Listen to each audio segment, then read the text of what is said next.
Diriwayatkan dari Anas bin Malik, beliau berkata, suatu ketika kami duduk-duduk bersama Rasulullah.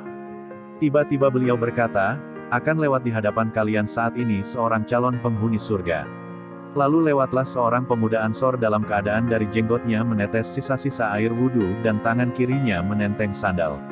Pada keesokan harinya, Rasulullah bersabda lagi persis sebagaimana sabdanya kemarin, lalu lewatlah pemuda tersebut dengan keadaan persis dengan keadaannya yang kemarin. Dan pada hari yang ketiga Rasulullah mengulang lagi sabdanya seperti sabdanya yang pertama dan pemuda itu pun muncul lagi dengan keadaan seperti keadaannya yang pertama.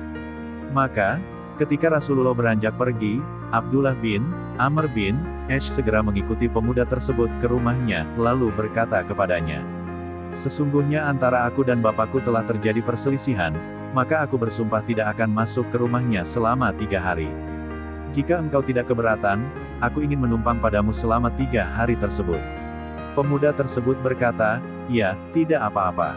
Selanjutnya Anas berkata, maka Abdullah menceritakan bahwa selama 3 hari bersama pemuda tersebut, dia tidak melihatnya melakukan salat malam sedikitpun, yang dia lakukan hanyalah bertakbir dan berzikir, setiap kali dia terjaga dan menggeliat di atas tempat tidurnya sampai dia bangun untuk salat subuh. Selain itu, Abdullah berkata, hanya saja, aku tidak pernah mendengarnya berbicara kecuali yang baik-baik.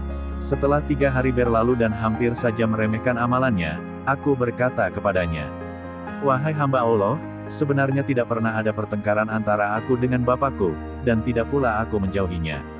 Sebenarnya, aku hanya mendengar Rasulullah berkata tentang engkau 3 kali. Akan muncul di hadapan kalian saat ini seorang laki-laki calon penghuni surga. Dan ternyata engkaulah yang muncul sebanyak 3 kali itu. Karena itu, aku jadi ingin tinggal bersamamu agar aku bisa melihat apa yang engkau lakukan untuk kemudian aku tiru.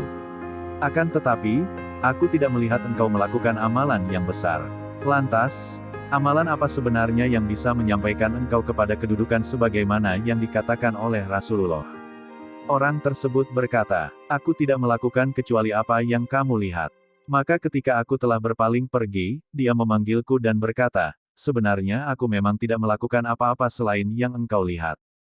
Hanya saja, selama ini aku tidak pernah merasa dongkol dan dendam kepada seorang pun dari kaum muslimin, serta tidak pernah menyimpan rasa hasad terhadap seorang pun terhadap kebaikan yang telah Allah berikan kepadanya.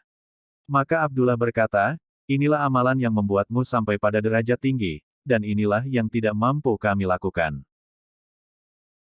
Ya Rasulullah, siapakah orang yang terbaik itu? Maka beliau menjawab, yaitu orang mukmin yang bersih hatinya. Maka ditanyakan lagi, apakah artinya orang yang bersih hatinya itu wahai Rasulullah? Beliau lalu menjawab, ialah orang yang takwa, bersih tidak ada kepalsuan padanya, tak ada kedurhakaan, pengkhianatan, dendam dan kedengkian. Hadis riwayat Ibnu Majah.